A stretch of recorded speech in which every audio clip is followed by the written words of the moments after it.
What's up, y'all? This your girl Goldmouth coming at y'all to show y'all how I feed a family of 4 for under $10 this time. Okay, so my son already dumped the trash, but anyways, I got a pack of bacon for like $2 and some change. Then I got these 2 packs of rice for 92 cents each, and I got a pack of lead quarters for $3 and some change.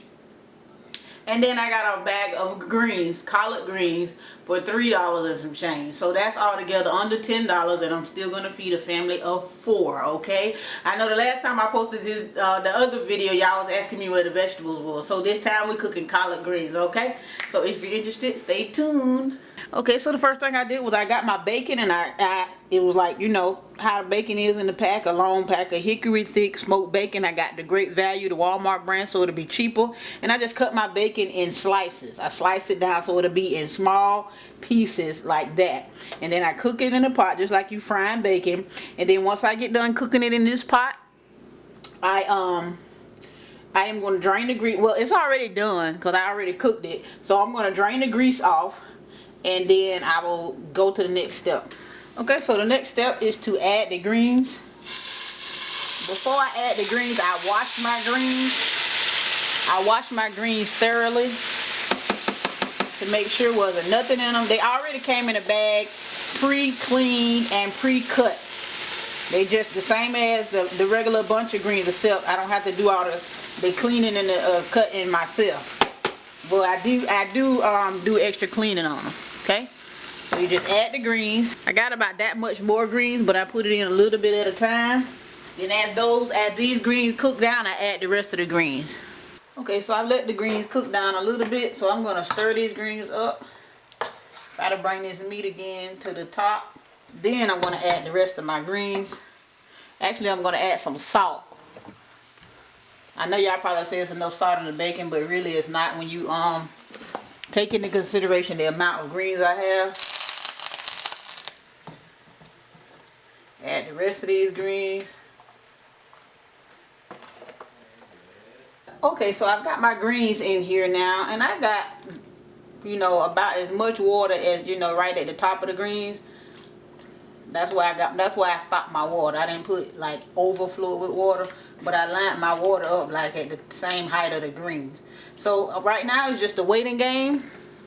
And all you do now is, I'm going to put it on a high heat because I'm going to bring it back up to a boil.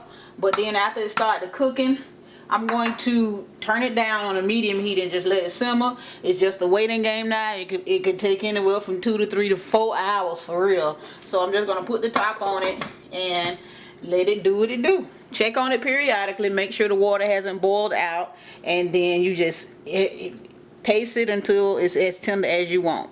Listen, I know y'all probably like, where is the smoked neck bones with the ham hocks and everything that go in the greens?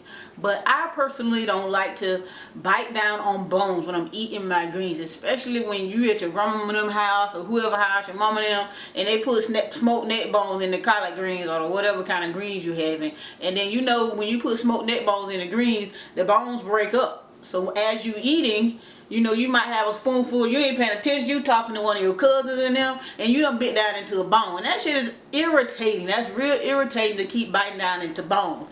So that's the reason why I put bacon in my greens instead of smoked neck bones and all them other bones, you know, in my greens. I like it like this. It's good like this, and I can eat my greens at peace without having to worry about cracking my tooth or biting into a bone. That's exactly why I do the bacon instead of the smoked neck bones. So if somebody got greens with smoked neck bones in it, you got to kind of pick through it and eat it and dig through it and get the greens out from around the bones and all of that shit. I ain't got time for all of that. No, I ain't got time. Okay, y'all, so here is my chicken. I already seasoned it, and I actually added some onions to it, and I got the peppers on it. I'm going to add some water to it.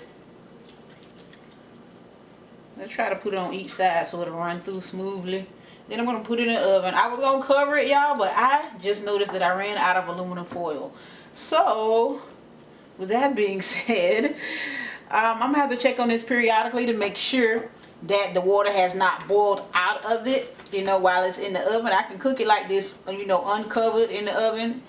So, I just have to make sure that the water doesn't boil out of it so it won't get hard. Okay, y'all, so here is what the chicken looks like out of the oven. I did take my chicken and I flipped it over, you know, so it can get in the juices at the bottom. I flipped them all over each so they can, you know, get into the juices. I make sure that it was done all the way through and it is ready. So now what I'm going to do is I'm going to get my chicken and put some barbecue sauce on it. Usually when I put barbecue sauce on my chicken, I just put it in a bowl separate from, you know, the pan that I cooked it in. Okay, so here is the barbecue chicken. That's what it looks like after I shook it up. So that I'm just gonna let that sit. I'm gonna get this, since it's a plastic, and I'm gonna sit this in the microwave until the food is done. If it does cool off a little bit, I can always reheat it, and it's still gonna taste just fine. Okay, y'all, so I am done with everything. My greens turned out perfect, and here is my chicken. I warmed it up in the microwave for like 2 minutes because this lid kept it still warm, you know, it still was hot. And there is my rice. I cooked it as per instructions on the back of the package, and I'm getting ready to fix the plates. Okay, y'all, so here are my 4 plates. Each plate got 3 pieces of chicken. My plate got 2 pieces of chicken, and I still have a half a pot of rice and a half a pot of greens left for tomorrow. So that can be dinner for tomorrow night for 4 more. Again, all I got to do is add meat. And here we go with Scooby with the taste test. Come on, Scoop. Okay, now here's Scooby with the taste test. He's going to taste the rice and see how that tastes. Go ahead and taste it. That's chicken flavored rice. How it tastes? Good. Did you even chew it? And those are the collard greens. Scooby is not a big vegetable eater, but did you like the collard greens? Yes, ma'am.